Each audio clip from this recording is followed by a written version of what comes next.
We all know exercise strengthens the heart. But did you know that recovery is just as important? Without proper rest, your heart can't fully adapt to training, and long-term stress can actually weaken cardiovascular function. Today we're looking at the often overlooked role of sleep, stress reduction, and recovery in heart health, and how optimizing these factors can improve longevity, increase heart rate variability, HRV, and keep your heart young and strong for life. That's today on the Personalized Fitness Podcast.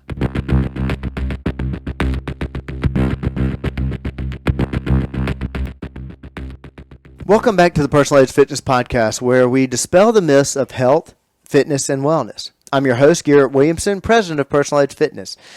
If you have any questions about today's episode, you can reach us at area code 251-278-3343. That's 251-278-EDGE. You can email me at garrett@personalizedfitness.com. Please visit our website, personalizedfitness.com, or connect with us on Facebook, Personalized Fitness, and X at Team PE. As always, if you enjoyed this, please like, follow, and share. Today we're wrapping up our heart health series with an episode on a topic that doesn't get talked about enough: the role of recovery in heart function and longevity.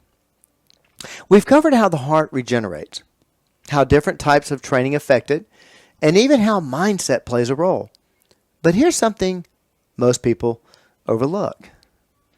Think of your heart like a high-performance car. You wouldn't drive a Ferrari at full speed every day without ever giving it a tune-up, right? Well, recovery is the tune-up your heart needs to perform at its best. Let's dive into the science of recovery and why your heart needs it. Remember, your heart's a muscle.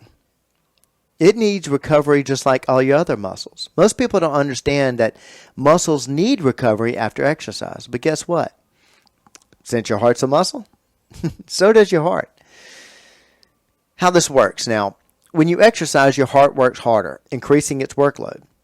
During recovery, your heart rate lowers, allowing it to adapt and grow stronger. I've talked about this before, about how we know that the body repairs itself. During rest and recovery is when your body systems are allowed to actually do that recovery, do that rebuilding, do that repair. If you overtrain or never recover, your heart stays in a constant state of stress. A study published in the Journal of the American College of Cardiology found that athletes who did not incorporate adequate rest had higher markers of inflammation and heart strain. Your heart gets stronger, not just during training, but during rest. Now, let's talk about sleep a bit. If you think skipping sleep is harmless, think again. So what happens to the heart when you don't sleep? Number one is increased blood pressure. 2, higher levels of stress hormones like cortisol. We've talked about the damage that cortisol can do. And a decrease in heart rate variability, which is a key marker of longevity. A 2022 study in Circulation found that adults who slept less than 6 hours per night had a 20% higher risk of developing heart disease compared to those who got 7 to 9 hours of quality sleep. If training is like revving the engine, sleep is like an oil change. You can't expect a machine to run smoothly if you never give it the downtime it needs. The takeaway on this: if you want a strong heart, sleep isn't optional. It's a performance enhancer. Now, we talked about heart rate variability, but why is heart rate variability the ultimate longevity metric? Well, one of the best ways to measure heart health isn't just heart rate, it's heart rate variability. All right, what is that? I've mentioned HRV in a few different podcasts, and so let's dive into it. HRV measures the variation in time between each heartbeat. A higher HRV indicates that your heart is adaptable and resilient.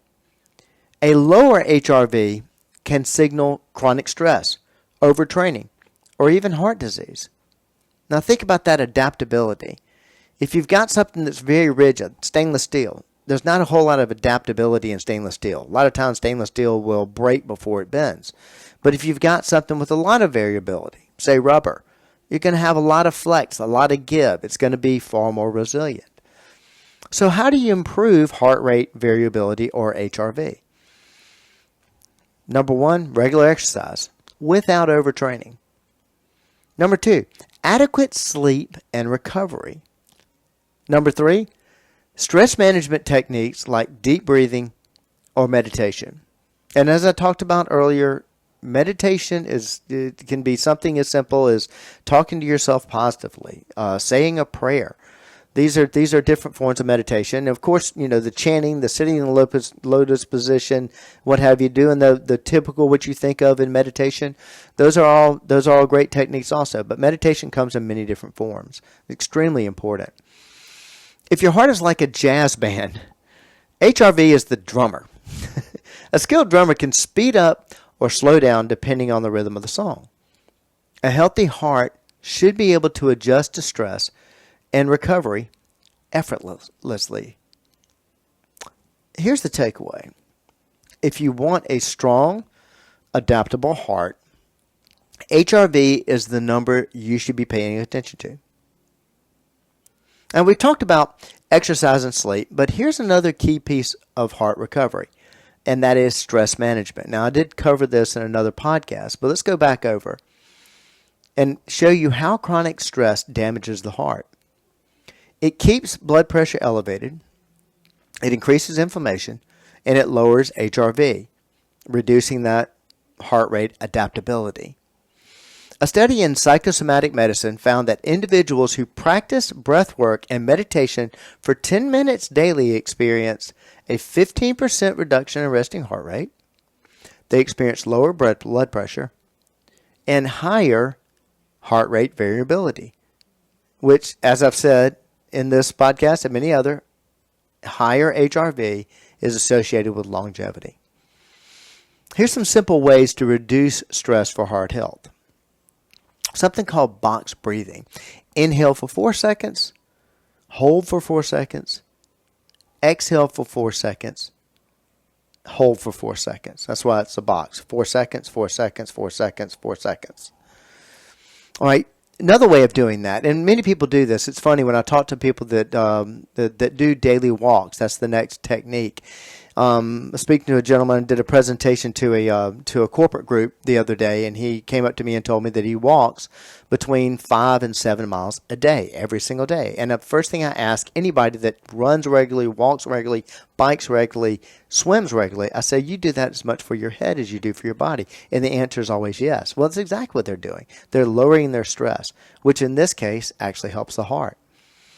Another thing is unplugging from screens before bed. Now, all of us, including myself, we're all victims of this. We're all practitioners of looking at our screens way too much. But backing off on that can actually improve your heart health. Think of stress like carrying a heavy backpack. The longer you carry it, the more strain it puts on your heart. But if you take time to set it down, your heart gets the break that it needs. A key takeaway, your heart doesn't just need movement. It also needs moments of stillness too. The biggest mistake people make when it comes to heart health is ignoring recovery. Your heart is not just a pump, it's a dynamic organ that needs both challenge and rest. Sleep is the ultimate heart recovery tool. It's a performance enhancer. HRV is a key marker of heart health. Track it. Deep breathing and stress management can strengthen the heart. Now, we've wrapped up the heart health series, but we'll be switching gears to return to our next session on the live age, mindset, and longevity. A few upcoming episodes we have: the mindset longevity connection, the science of optimism and cellular repair, and how social connection impacts physical health. But a strong heart isn't just about how hard you train. It's about how well you recover. Train smart, rest well, and your heart will stay strong for life. Well, that wraps up today's episode. But if you'd like to learn more, reach out to us at area code 251-278-3343. Feel free to email me at garrett@personaledgefitness.com. Visit our website at personaledgefitness.com or connect with us on Facebook, Personal Edge Fitness, and X at Team PE. And as I've said many times, sometimes people are reluctant to call us because I think we're going to do a big sales job and try to get you training with us. Yes, we'd love to have you training with us, but this is what I tell everyone, and that is no matter what, come in for the consult. Whether you do something with us or not, I guarantee you'll be thankful you did. Improving heart health through taking a break.